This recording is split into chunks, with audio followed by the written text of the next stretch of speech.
السلام علیکم ناظرین، میں ہوں محمود اسکر چودھری اپنے پروگرام نئی سوچ کے ساتھ، جس میں ہم دنیا بھر میں ہونے والے اہم واقعات اور ان خبروں پر تجزیہ و تبصرہ کرتے ہیں جن کا تعلق تارکین وطن شہریوں سے ہوتا ہے۔ آج کی پہلی خبر آسٹریا سے ہے، جس کی آئینی عدالت نے ملک کے پرائمری اسکولوں میں مسلمان بچوں کے ہیڈ اسکارف پہننے پر عائد پابندی کو غیر آئینی قرار دے دیا ہے اور اس قانون کو منسوخ کر دیا ہے۔ یہ ایک بہت بڑی کامیابی ہے مسلمان بچیوں کے لیے جو اپنے سروں پر حجاب رکھتی ہیں یا دوپٹہ رکھتی ہیں، ان کے لیے یہ ایک بہت بڑی کامیابی ہے۔ کیا اس کی تفصیل ہے، ہم اس پر بات کریں گے۔ دوسری جانب بھی مسلمانوں کے لیے اچھی خبر ہے امریکہ سے۔ امریکہ میں تین مسلمان باشندوں کو وہاں کی سپریم کورٹ نے یہ فیصلہ سناتے ہوئے، انہوں نے ایک مقدمہ کیا ہوا تھا، یہ فیصلہ سناتے ہوئے اختیار دیا ہے کہ وہ امریکہ کی سب سے بڑی جو ایف بی آئی ہے، فیڈرل بیورو آف انویسٹیگیشن ہے، اس کے خلاف ہرجانہ کا کیس کر سکتے ہیں، اور اس کو کیونکہ انہیں بھی تعصب کا نشانہ بنایا گیا تھا۔ یہ ایک بہت بڑی خبر ہے۔ اس کے علاوہ ہم بات کریں گے کہ جرمنی میں دوبارہ لاک ڈاؤن کی جو فضا بن گئی ہے اور دوبارہ سخت فیصلے ہونے والے ہیں کرونا وائرس کی وجہ سے۔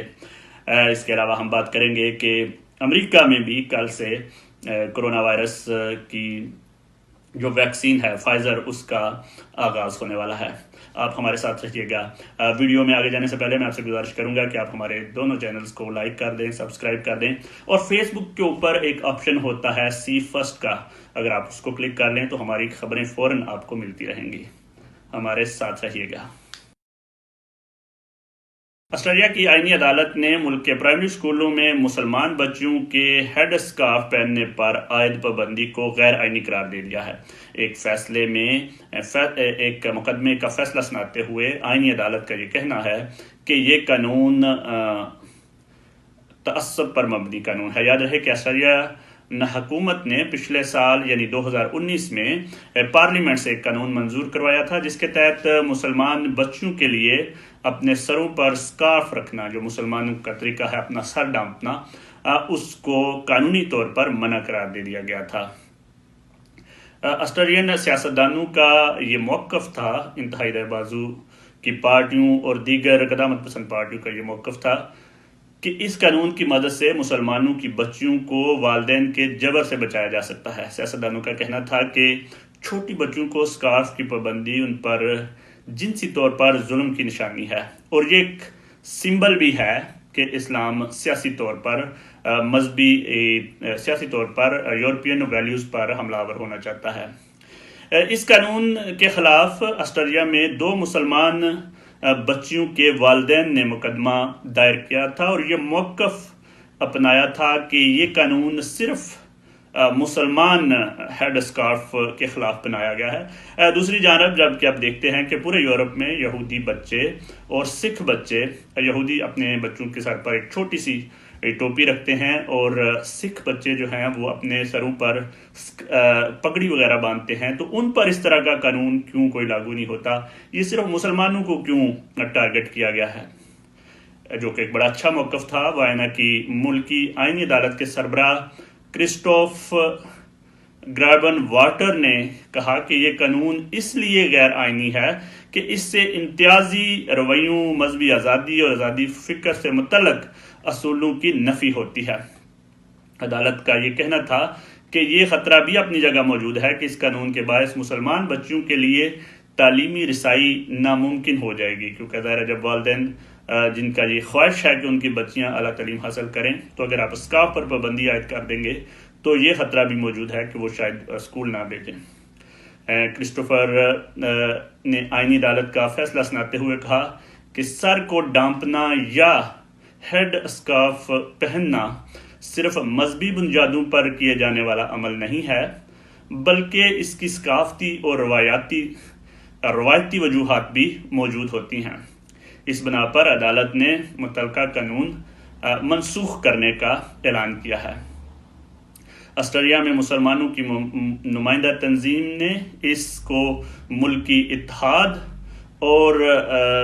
مذہبی آزادی سے کا آئینہ دار قرار دیا ہے۔ انہوں نے عدالت کے اس فیصلے کو خوش آمدید کہا ہے اور یہ کہا ہے کہ یہ فیصلہ ایک درست سمت میں کیا ہوا اور مذہبی آزادی کے عمل کو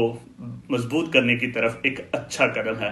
تو اس لحاظ سے اگر دیکھا جائے تو جو موقف والدین کا اپنایا گیا تھا، اگر اسی موقف کو اپناتے ہوئے یورپ کے دیگر ممالک میں بھی والدین آئینی عدالتوں کا دروازہ کھٹکائیں تو انہیں کامیابی ہو سکتی ہے۔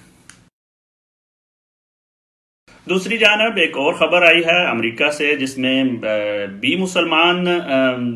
سائلین کو کامیابی حاصل ہوئی ہے آئینی جنگ میں اور عدالت میں کیس کرنے کے حوالے سے۔ بڑی دلچسپ خبر ہے کہ امریکہ کی سپریم کورٹ نے یہ فیصلہ سنایا ہے کہ مسلمان 3 درخواست گزار جو ہیں ان کو یہ حق حاصل ہے کہ وہ American federal bureau of investigation یعنی FBI کے اہلکاروں پر مقدمہ قائم کر سکتے ہیں اور ان سے ہرجانہ لے سکتے ہیں۔ یہ دلچسپ واقعہ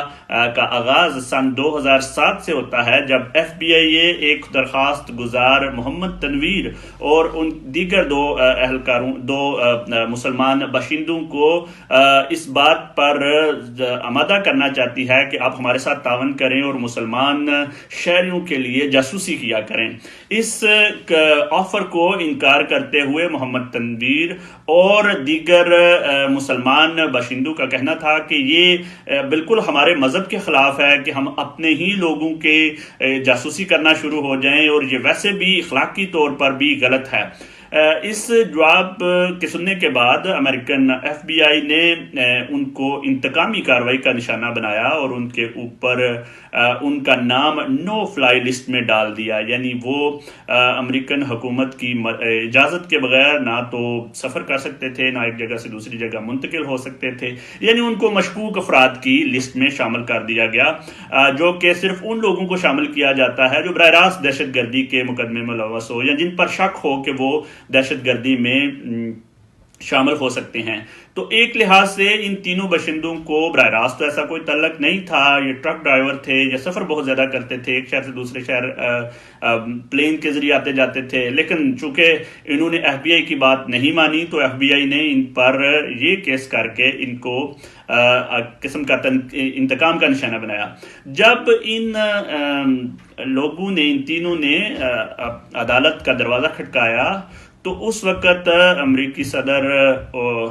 جو اوباما ہیں انہوں نے بھی کوشش کی کہ ان کا مقدمہ جو ہے وہ خارج کروایا جائے اور ان سے یہ وعدہ بھی کیا کہ آپ کا نام فلائی لسٹ سے کینسل کروا دیا جائے گا، لیکن اس کے باوجود یہ اپنے موقف میں ڈٹے رہے اور عدالت پر اپنا مقدمہ چلتے رہے، اور انہوں نے کہا کہ ہمیں مذہبی بنیاد پر تعصب کا نشانہ بنایا جا رہا ہے، کیونکہ ہم نے فیڈرل انویسٹیگیشن جو بیورو ہے اس کی مدد نہیں کی تو ہمیں انتقام کا نشانہ بنایا گیا ہے۔ اس سلسلے میں امریکی عدالت نے اب ان کے حق میں یہ فیصلہ سنا دیا ہے اور ان کا کہا ہے کہ یہ ان کی مذہبی آزادی کے جو ہے وہ خلاف تھا کہ وہ اگر ایسا کرتے، تو اس کا مطلب ہے اگر ان کو انتقامی کارروائی کا نشانہ بنایا گیا ہے تو ان کو حق ہے کہ وہ نہ صرف FBI پر کیس کر سکتے ہیں بلکہ ہرجانے کا بھی دعویٰ کر سکتے ہیں، اور ان کا نام بھی نو فلائی لسٹ میں سے نکال دیا گیا ہے۔ دوسری جانب امریکی سیاستدانوں کا خیال تھا کہ اتنے بڑے ادارے پر کیس ہونا اور ان کے اہلکاروں کو پھنسانا یہ ملک کی سالمیت اور اس طرح کے معاملات میں آتا ہے، لیکن امریکہ کی پالیسیاں پوری دنیا میں جتنی بھی وہ متنازع کیوں نہ ہو، لیکن ان کے ملک میں رول آف لا جو ہے اس نے ایک دفعہ پھر ثابت کر دیا ہے کہ وہاں کی عدالتوں پر اگر کوئی آئینی طریقے سے اپنا حق استعمال کرے تو ان کو اس میں انصاف مل سکتا ہے۔ جرمنی میں کرونا وائرس کی بڑھتی ہوئی تعداد کے پیش نظر جرمنی حکومت نئے سرے سے لاک ڈاؤن کی طرف جا رہی ہے۔ جرمن چانسلر اینجلا مرکل آج ایک آن لائن میٹنگ کرنے جا رہی ہیں 16 ریجن کے جو گورنرز ہیں ان کے ساتھ مل کر، اور ایک سخت قسم کی پالیسی بنانے والی ہیں جن کے تحت بدھ کے روز سے یہ توقع کی جا رہی ہے کہ کھانے پینے کی چیزوں کے علاوہ تمام تجارتی مراکز، تمام دکانیں وغیرہ بند کر دی جائیں گی اور ایک سخت قسم کا لاک ڈاؤن شروع کیا جائے گا، جو لاک ڈاؤن 10 جنوری تک رہے گا۔ ابھی تک تعلیمی اداروں کے بارے میں فیصلہ نہیں ہو سکا کہ وہ بند کیے جائیں گے یا نہیں، لیکن اپ ڈیٹ اس پر بعد میں ضرور آئے گی۔ لاک ڈاؤن کے حوالے سے جرمنی کے مختلف شہروں فرینکفرٹ، ڈریسڈن اور ایئرفرٹ سمیت کئی شہروں میں کل ہفتے کے روز بہت بڑے احتجاجی مظاہرے ہوئے، جن مظاہروں کا مقصد کرونا وائرس کی وبا کے خلاف حکومت کی طرف سے کیے گئے حفاظتی اقدامات اور سخت لاک ڈاؤن جو ہیں ان کے خلاف احتجاج کرنا تھا۔ یہ مظاہرے کئی مقامات پر مقامی عدالتوں اور بلدیاتی حکام کی طرف سے ممانعت کے باوجود کیے گئے۔ فرینکفرٹ میں پولیس کو ان مظاہرین اور احتجاج کرنے والوں کے خلاف ایکشن لینا پڑا اور تصادم کی رپورٹس بھی آئی ہیں۔ اسی طرح مانچسٹر میں بھی جو شہری ہیں انہوں نے کرونا وائرس کے سخت لاک ڈاؤن کے حوالے سے احتجاج کیا اور ایک بہت بڑا جلوس کا اہتمام کیا گیا۔ امریکہ نے بھی اعلان کر دیا ہے کہ وہ بھی کرونا وائرس کے سلسلے میں فائزر کی جو ویکسین ہے اس کا آغاز پیر کے روز سے کرنے والے ہیں۔ آسٹریلیا کی طرف سے آنے والا فیصلہ اور دوسری جانب امریکی سپریم کورٹ کی طرف سے آنے والا فیصلہ اس بات کی نشانی ہے کہ اگر مسلمان اپنے جو نظریات ہیں ان کے تحفظ کے لیے قانونی طریقہ کار اپنائیں یا آئینی طریقہ کار اپنائیں تو وہ بہتر طریقے سے اپنے معاملات کو حل کروا سکتے ہیں اور اپنے اوپر ہونے والے تعصب سے نجات حاصل کر سکتے ہیں۔ اس وقت دنیا ڈائلاگ کی دنیا ہے، مکالمے کی دنیا ہے، تو مکالمے کو ہی ہتھیار اپنانا چاہیے، قانون کا دروازہ کھٹکانا چاہیے۔ اسی طرح نہ صرف ہم اپنے حقوق حاصل کر سکتے ہیں بلکہ ان ممالک میں رہتے ہوئے ہم یہ ثابت کر سکتے ہیں کہ ہمیں مکالمہ کرنا آتا ہے۔ اپنا بہت خیال رکھیے گا، اپنے عزیزوں رشتہ داروں کا سب کا خیال رکھیے گا، دعاؤں میں یاد رکھیے گا۔ اللہ حافظ۔